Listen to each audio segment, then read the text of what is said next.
Hola, hoy vamos a ver polímeros, un breve pantallazo sobre este inmenso mundo de estos materiales cada vez más ampliamente utilizados. Primero que nada vamos a ver, digamos, la etimología de la palabra polímero, qué significa, qué queremos decir cuando decimos polímero. Literalmente significa muchas partes, ¿sí? Y son muchas partes de un mero, ¿sí? O monómero, que se repite. ¿Cuánto? Cientos de veces, ¿sí? Y se repite en forma de cadena, ¿sí? De una forma alargada. No estamos hablando ya de estructuras como la de los aceros, que eran más tridimensionales, ¿sí? Los polímeros tienen entonces una forma de cadena con estructuras que se repiten. Acá tenemos este gráfico que les mostró Ariel cuando arrancamos el cursado, en donde tenemos los distintos grupos de materiales, ¿sí? Y sus propiedades, acá el módulo de Young, en función de la densidad. Acá tenemos la resistencia en función de la densidad. El caso que nos ocupa, vamos a prestarle atención acá, al rojo, ¿sí? Que corresponde a los polímeros. Lo que vemos es que tienen un comportamiento medio, ¿sí? Sus relaciones. Si bien nosotros pensaríamos que son materiales poco resistentes, son tan livianos que su relación módulo de Young densidad, la verdad que es bastante aceptable. Acá tenemos los metales que obviamente son más resistentes y más pesados, pero vemos que la proporción no varía demasiado. Si trazamos una recta, ¿sí? Llegamos a mayores módulos de Young, o sea, mayor resistencia a la deformación elástica y mayor peso. Lo mismo acá con la resistencia a la rotura. Si más o menos imaginamos una recta acá, vamos a ver también que los metales y las aleaciones metálicas también guardan mucho su misma proporción, todos los que están en esta zona. Tenemos más variedad de propiedades, si quieren, en los metales. Tenemos algunos metales que son no tan resistentes y mucho más pesados, pero por acá vamos a tener otros como los titanios y demás que van a estar por acá. Si nosotros comparáramos, por ejemplo, estos metales que están por acá, vamos a ver que vamos a tener metales que tienen la misma resistencia a la rotura que algunos plásticos, ¿sí? Y sin embargo son mucho más densos. Esto es lo que nos dice este gráfico.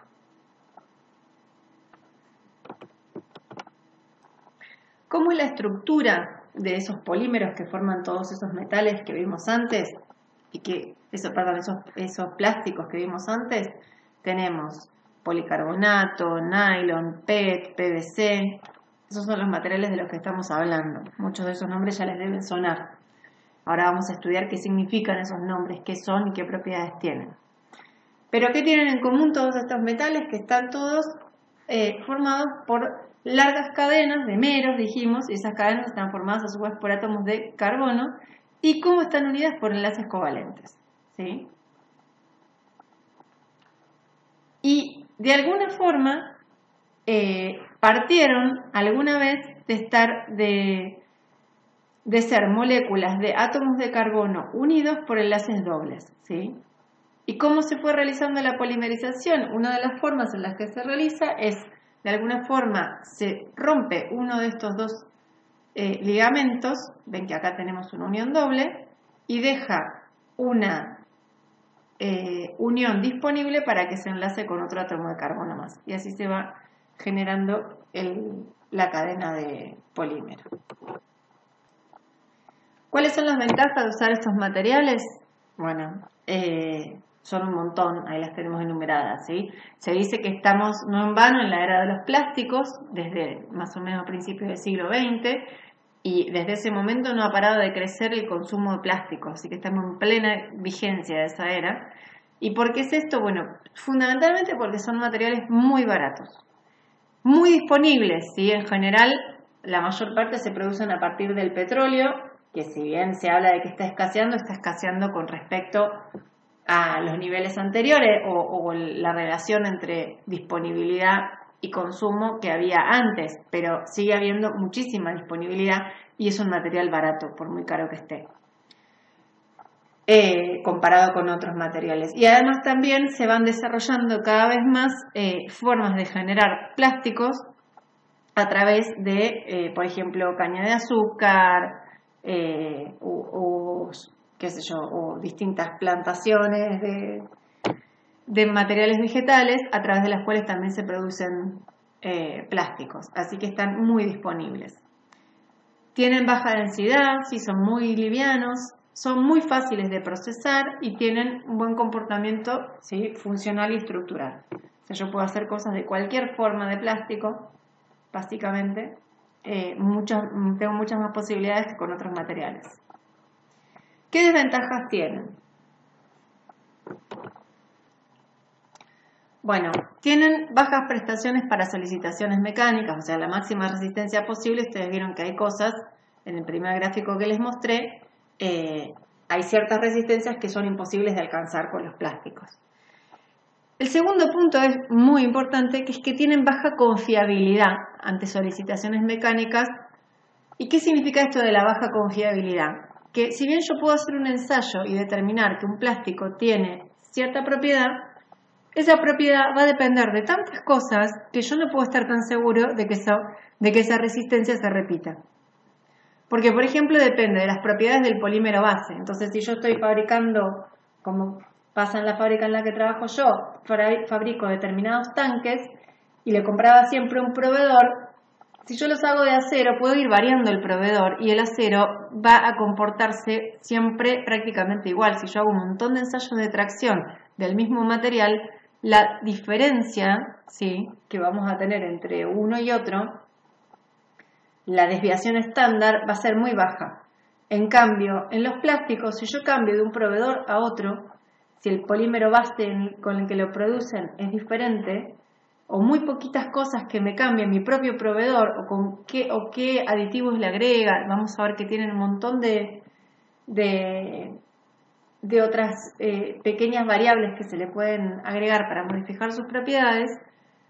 Las propiedades del polímero cambian drásticamente, no un poquito, ¿sí? Entonces, no son tan confiables por ese lado. Como les decía, el tipo, porcentaje y mezcla de sus aditivos impacta muchísimo. Perdón. La forma del procesamiento también impacta en las propiedades y además también tienen decaimientos prematuros por el medio, ¿sí? Se pueden oxidar, en función de la temperatura de procesamiento también pueden degradarse antes, la temperatura del servicio los puede afectar, los rayos ultravioletas afectan muchísimo a algunos tipos de polímero y poco a otros, pero a todos los afecta de alguna manera. Entonces todas estas cosas hacen que no sean tan confiables. Son una inmensa cantidad de variables y además, si pensamos, el tiempo que llevan en la industria también es menor. Entonces la cantidad de ensayos y de información, más que la cantidad de ensayos, el tiempo de prueba en servicio, en condiciones de servicio, también es menor que con respecto a otros metales. Y además hoy hay 15.000 tipos de materiales poliméricos y a cada uno se le pueden poner distintos tipos de aditivos, entonces la información que tenemos sobre cada uno en particular es muy poca. Y por último, la otra desventaja que tienen es el gran impacto ecológico, que está directamente relacionado con el bajo costo, ¿sí? Por esto de que cuando las cosas son más baratas se usan más, entonces se convierten en desechables, por las complicaciones que tiene en el reciclado,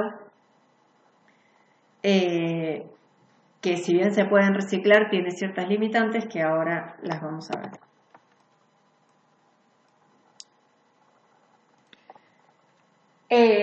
Una de las desventajas es esto que yo les decía, si bien se pueden reciclar hasta cierto punto, fíjense que en el 2015 aquí tenemos el porcentaje de reciclados, ahora sí un 20% de lo que se recicló de lo que se consumió.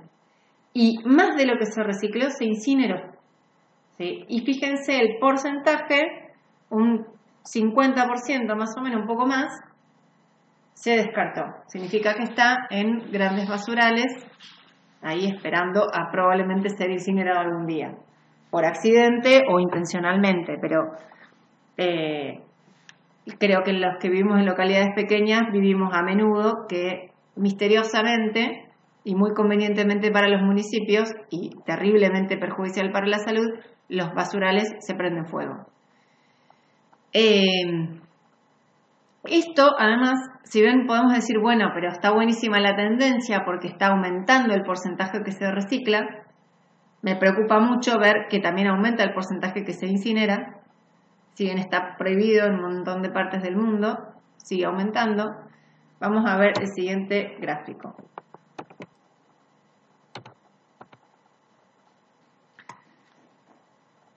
Esta es la producción de plásticos en el mundo desde 1950 también hasta 2015. Fíjense, ¿sí? Tenemos que se está produciendo en 2015 alrededor de 322 millones de toneladas de plástico. Fíjense que el incremento de esta curva es exponencial. O sea, si bien el porcentaje de plástico que se tiró fue disminuyendo, este número es menor porcentualmente que este, estamos hablando sobre un total muchísimo mayor de cantidad de plástico. O sea, la cantidad de plástico que se tiró en 2015 fue muchísimo mayor que la que se tiró en 2010.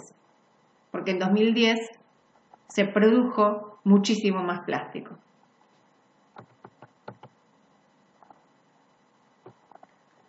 Hasta los últimos 5 años, los diseñadores de producto típicamente no consideraban qué iba a pasar, estamos hablando de 2000 a 2015, esto fue escrito en esa época, nunca tenían en cuenta qué iba a pasar luego del fin de la vida útil de los productos. Esto está empezando a cambiar, afortunadamente, y va a requerir que se le ponga el foco a esto en los años que vienen. Gracias a Dios pudimos ver que 2019 fue considerado como un despertar ecológico y que cada vez es más la cantidad de gente que se preocupa por estas cosas. Sin embargo, el nivel de consumo está creciendo a un nivel tan acelerado que hay que ver si logramos despertarnos a tiempo.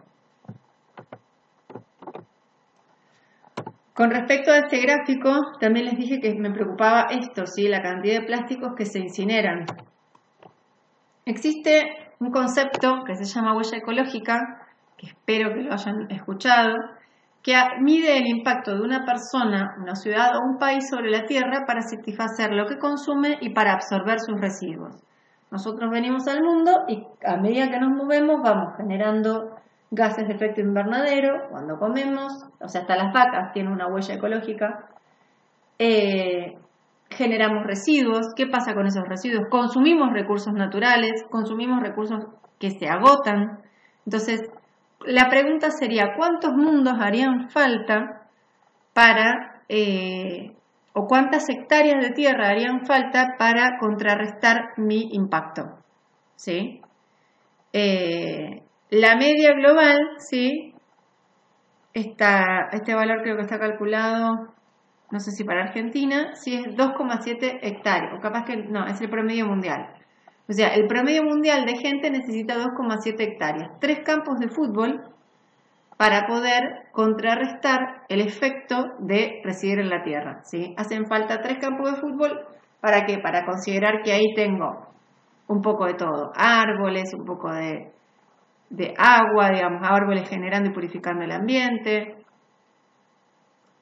cultivos para producir la comida que como, pastoreo, ¿sí? Todas estas cuestiones. Cuanto más se incineren los productos que yo consumo, o que yo produzco, o que yo diseño, o que yo como ingeniero industrial decido que se van a producir de una o de tal forma, o como ingeniero industrial decido comprar para la fábrica en la que trabajo, puede cambiar este número. Acá tenemos la huella ecológica en el planeta, ¿sí? Y está por colores, está explicado cuál es el saldo.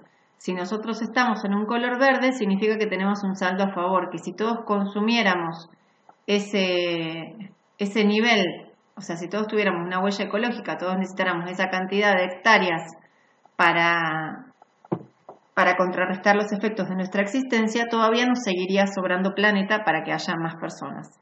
Si está en rojo, significa que si todo el mundo tuviera ese nivel de consumo, no nos alcanzaría el planeta y estamos en deuda ecológica, ¿sí? Acá vemos claramente que Estados Unidos, sobre todo, algunos países de Europa, algunos de Asia, están en franca deuda por el nivel de consumo que tienen. Y la única razón por la que el mundo sigue existiendo como mundo es porque habemos un montón de otros países que tenemos un saldo a favor. ¿Qué significa? Y esto se está empezando a gestar y existen ONGs que están funcionando a través de bitcoins para que las empresas que están en rojo, porque están generando un impacto ecológico negativo, compren sus cuotas de carbono a los que están haciendo un uso de la tierra que está sanando el planeta. Porque la única forma de que ellos puedan seguir haciendo lo que están haciendo es que los otros sigan haciendo lo que están haciendo. Entonces esto tiene todo que ver con la rentabilidad, si es que pensaban que no tenía nada que ver con la materia. La huella ecológica está medida por un montón de cosas, como les dije, pero una que es la más fácil de medir, por eso es la que capaz que más han hablado, son las emisiones de carbono. Cuánto carbono emitimos nosotros o cuánto carbono se emite, no solamente, por ejemplo, cada vez que comemos un alimento que fue traído desde afuera, cuánto carbono se emitió para producir, para transportar ese alimento, para embalarlo. Entonces el embalaje, el packaging, tiene un componente importante de esa huella de carbono. Y es la que tiene mayor impacto y la de más fácil medición, por eso es la que más se está utilizando para medir.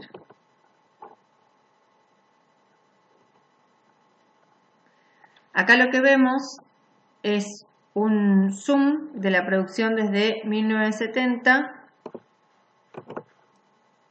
hasta 2015, ¿sí? Y cómo es la proyección al 2050. Si esto sigue a la misma tasa, creciendo de forma exponencial, fíjense cuál es la tasa de producción de plásticos que tendemos a consumir. En cambio, el incremento del nivel reciclado viene siendo lineal. No hay forma que con un proceso lineal alcancemos a un proceso exponencial que ya está maduro, como está sucediendo en este caso, ¿sí? Nosotros venimos así, una recta por acá, no vamos a llegar nunca. ¿Cómo es la producción de los plásticos? La distribución de esa producción, esto también les va a ayudar a definir a cuáles plásticos prestarles más atención, ¿sí? El término plástico cubre distintos tipos de polímeros, cada uno se produce en varios millones de toneladas y tenemos en primera instancia el polipropileno, ¿sí? O llamado PP. Después tenemos el polietileno de baja densidad, LDPE, Low Density Polyethylene. Después tenemos las poliamidas, PPA, o las fibras de poliamida, que no toda la bibliografía las indica como las de mayor consumo, pero las vamos a considerar. Después viene con 52 millones de toneladas el polietileno de alta densidad, el HDPE. Después viene el PVC, que es súper nombrado. PVC significa polivinil chloride, digamos. Después viene el PET, polietileno tereftalate. Después viene el PUR y el poliestireno. El PUR es el poliuretano y el poliestireno es el que se usa sobre todo como espumas. Ahora vamos a ver cada uno de ellos. Ahora, también es importante analizar, no solo ahí tenemos la distribución de cuáles son los plásticos que se unen, cómo se usa cada uno, vamos a ver para qué se usa cada uno. Aproximadamente el 4% del uso, perdón, ¿para qué se usa cada uno? No. Perdón. En esta filmina lo que vemos es el el costo de producción de estos plásticos, ¿sí?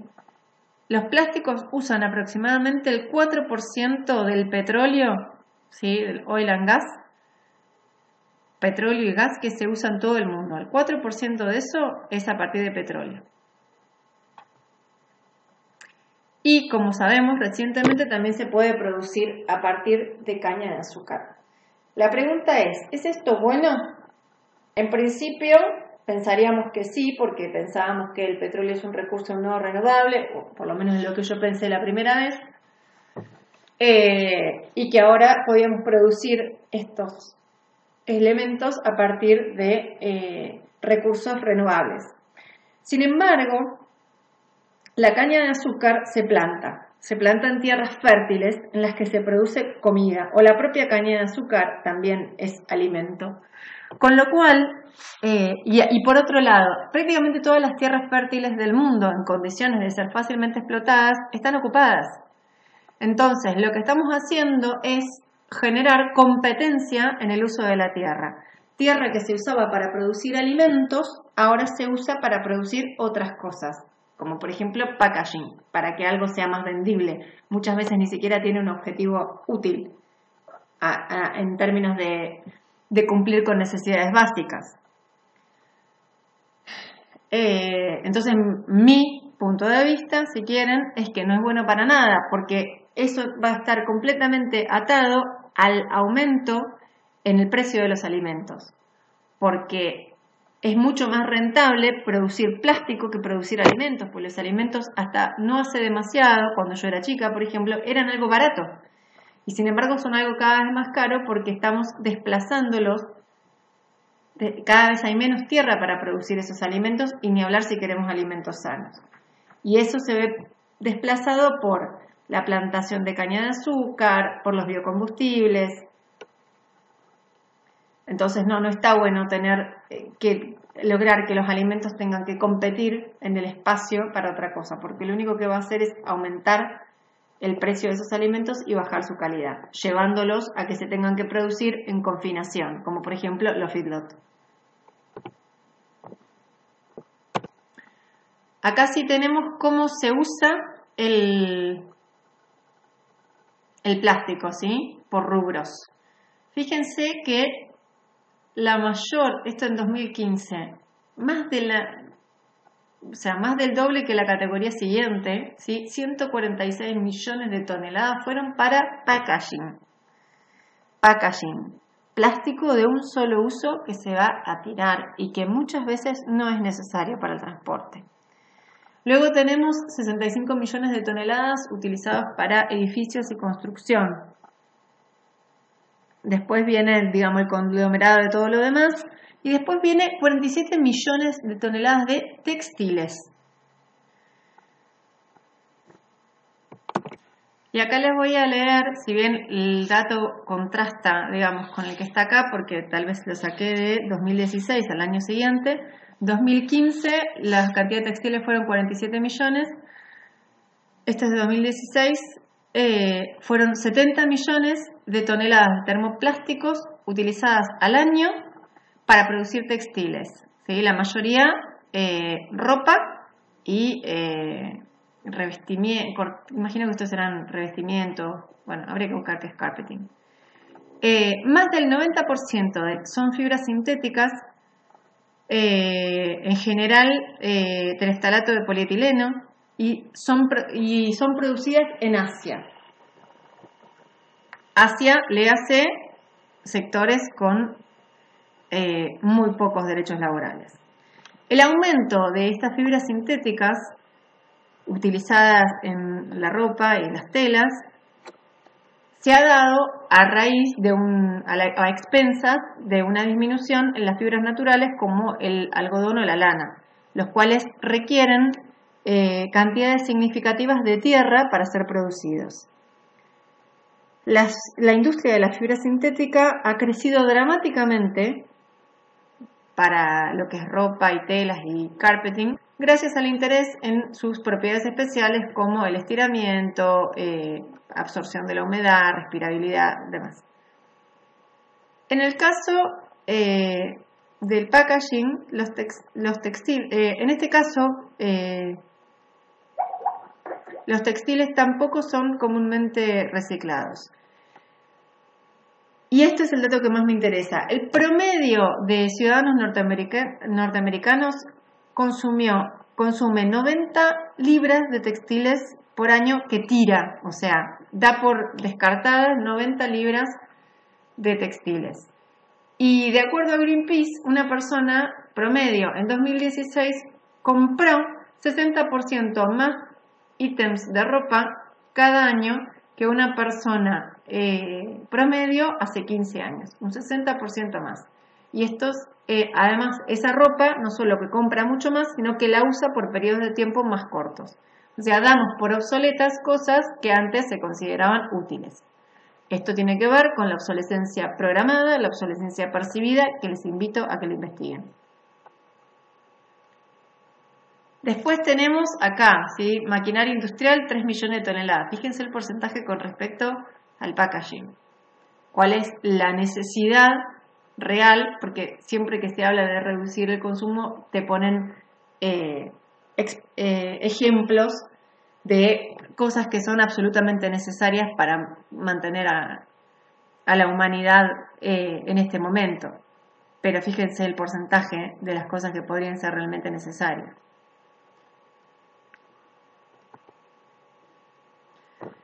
Bueno, visto esto, vamos a la clasificación. Los plásticos se clasifican como termoplásticos, termorrígidos o termoestables y elastómeros o gomas. Y acá tenemos 3 esquemas, ¿sí? Los termoplásticos los podemos pensar como cadenas libres, enredadas. Los elastómeros lo podemos pensar como cadenas enrolladas con algún que otro entrecruzamiento. Y los termorrígidos o termoestables como un entrecruzamiento de cadenas. Vamos a ver cada uno en particular. Los termoplásticos son cadenas de carbono que están entrecruzadas con enlaces secundarios de Van der Waals y o puente de hidrógeno. Estos enlaces secundarios, que los dibujamos con línea punteada acá, porque son muchísimo más débiles que los enlaces covalentes que unen los átomos de carbono. Hay cierta unión entre estas cadenas, pero como les digo, es muy débil. Se reblandecen al calentarlos. ¿Por qué? Porque capaz que a una baja temperatura estos enlaces son un poquito más fuertes y al aumentar la temperatura estos enlaces o sea, a baja temperatura capaz que tenemos varios de estos enlaces, al aumentar la temperatura esos enlaces se cortan. Entonces quedan las cadenas más libres para moverse. Cuanto más aumente la temperatura, más enlaces de estos secundarios se van cortando y los polímeros se van reblandeciendo.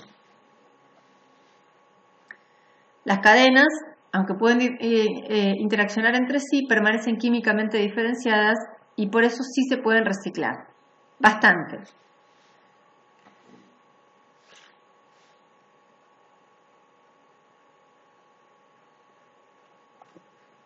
Pero digamos, básicamente estas son las dos características más importantes de los termoplásticos, que se reblandecen, o sea, no son estables dimensionalmente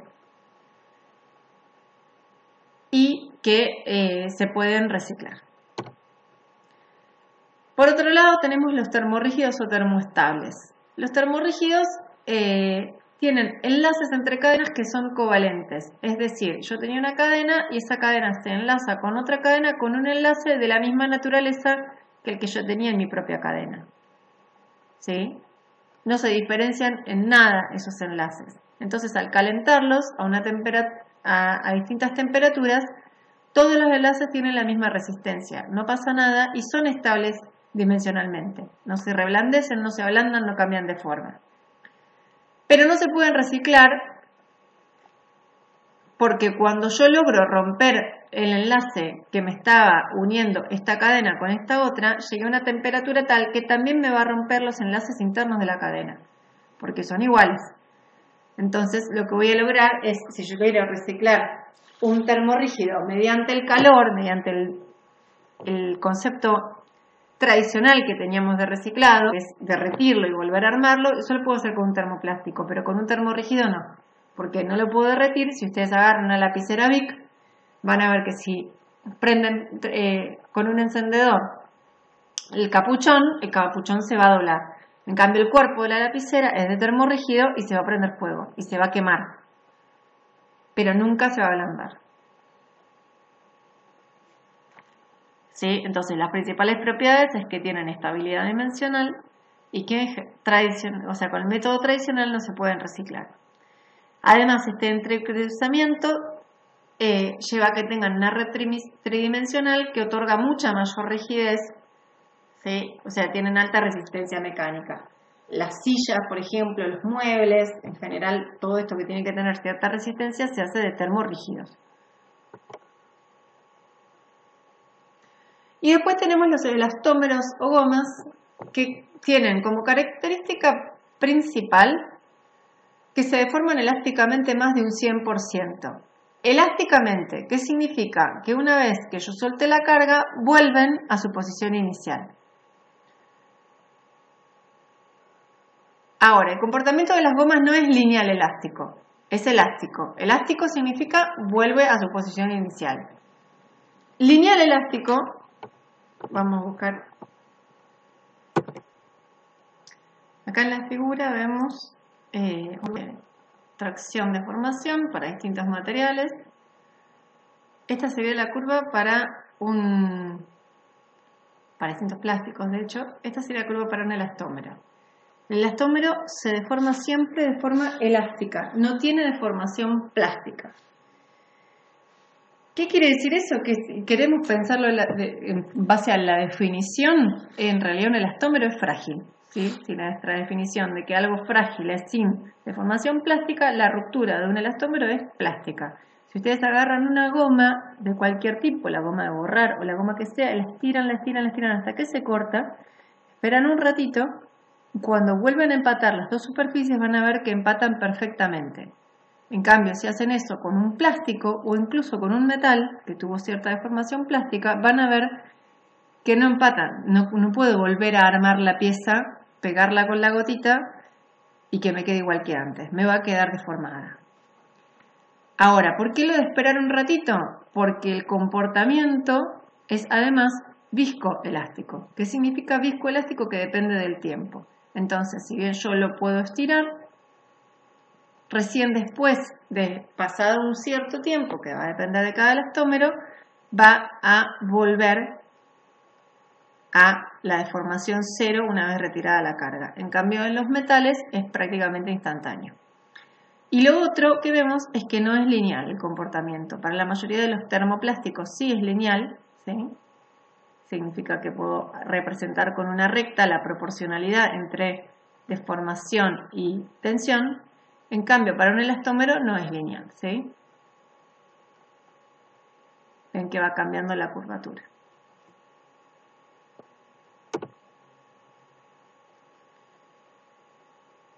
El 30% del mercado mundial es látex, ¿sí? Del árbol Hevea brasiliensis, que es el de mayor uso.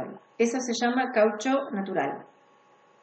Y el 70% son gomas sintéticas, o sea, todas las demás.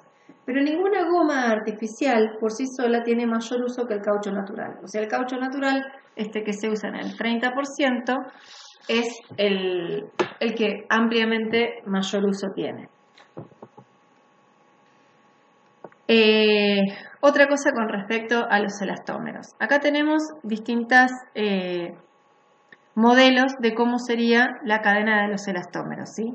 Y vemos que tienen, acá están representados con puntitos negros los entrecruzamientos. Son cadenas que están enrolladas y cuando se le aplica, como en A, ¿sí? Acá, cuando se le aplica una carga, esas cadenas se estiran. Pero debido a estos entrecruzamientos que están generando una tensión, que aquí tienen algún tipo de enlace entre las cadenas que se ha visto estirado, es que después de que se suelta la carga, vuelven a su posición inicial. Ahora, esos entrecruzamientos yo al principio les dije que eran enlaces covalentes del mismo tipo y capaz que ustedes se imaginaron que van directamente un enlace, una patita se unía con la otra y teníamos una distancia atómica entre una cadena y otra. Eso se podría hacer pero la capacidad de estiramiento, si son estos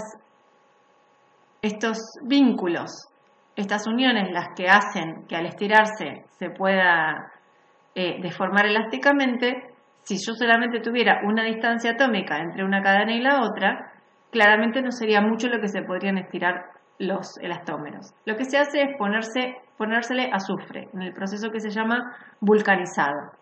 El azufre es como un extensor de esa cadena, ¿sí? Entonces logro que estas uniones de las cadenas sean más largas.